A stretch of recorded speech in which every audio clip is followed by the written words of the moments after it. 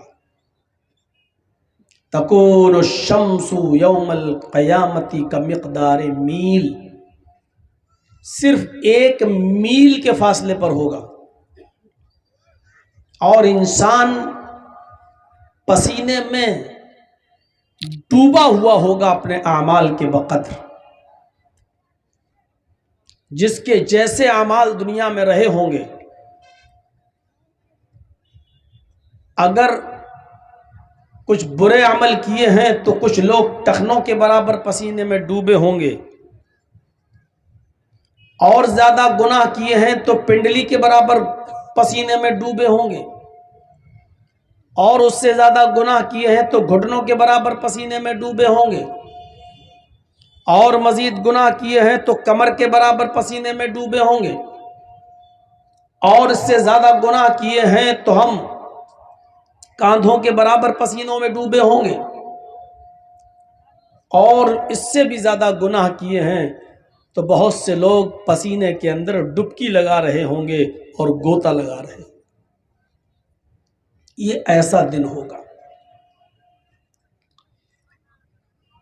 حضرت عائشہ صدیقہ رضی اللہ تعالی عنہا نے پوچھا تھا اور کہا تھا ایک بار اللہ کے نبی صلی اللہ علیہ وسلم سے کہ اللہ کے رسول صلی اللہ علیہ وسلم، کیا قیامت کے دن کوئی رشتہ دار اپنے رشتہ دار کو یاد رکھے گا؟ شوہر اپنی بیوی کو یاد رکھے گا؟ باپ اپنے بیٹے کو یاد رکھے گا؟ ماں اپنی بیٹی کو یا بھائی اپنی بہن کو یاد رکھے گا؟ تو اللہ کے نبی صلی اللہ علیہ وسلم نے فرمایا، عند المیزان، جہاں ترازو رکھی جائے گی نیکیاں اور برائیاں تولنے کے لیے، جب نیکیاں اور برائیاں تولی جا رہی ہوں گی اس وقت کوئی کسی کو یاد نہیں کرے گا۔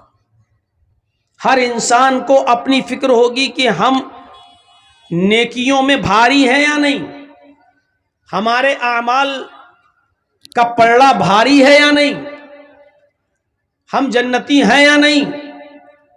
جب ترازو رکھی جائے گی، نیکیاں اور برائیاں تولی جائیں گی، تو اس وقت کوئی کسی کو یاد نہیں کرے گا، سب کو اپنی اپنی فکر ہوگی، اپنی اپنی ٹینشن ہوگی سب کو۔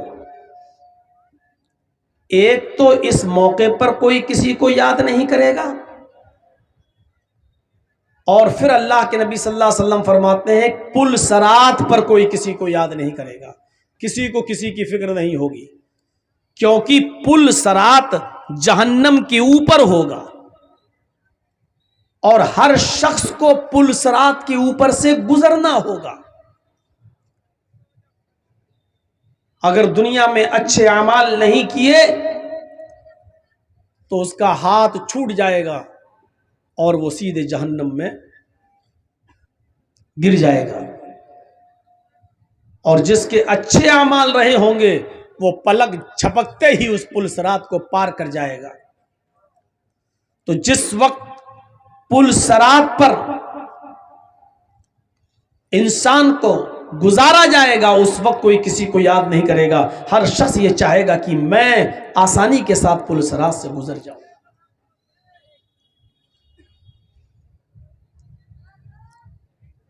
یہ بڑا عجیب موقع ہوگا.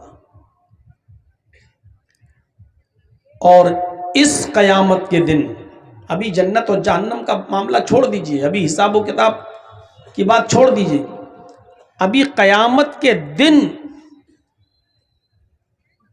کامیاب لوگ کون ہوں گے؟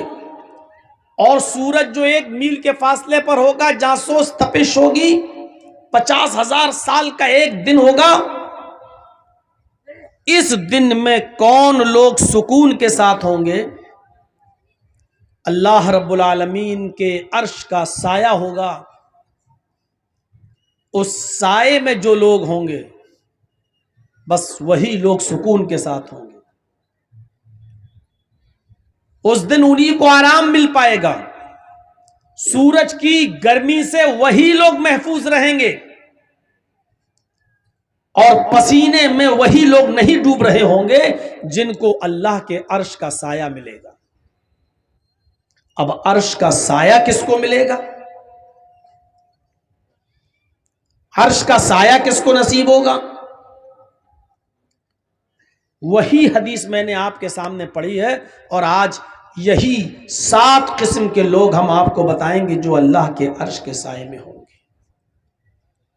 اور جتنے بھی مسلمان یہاں بیٹھے ہیں اور جہاں تک میری آواز جا رہی ہے، میرے بھائیو، ہر مسلمان یہ غور کرے کہ یہ 7 قسم کی خوبیاں ہمارے اندر پائی جا رہی ہیں یا نہیں پائی جا رہی ہیں. یہ 7 خوبیاں ہمارے اندر ہیں یا نہیں؟ اگر ہیں تو قابل مبارکباد ہیں آپ. اور اگر یہ 7 خوبیاں ہمارے اور آپ کے اندر نہیں پائی جا رہی ہے تو ہمیں اللہ کے عرش کا سایہ بھی نہیں ملے گا. جہنم میں جو درگت ہوگی وہ الگ.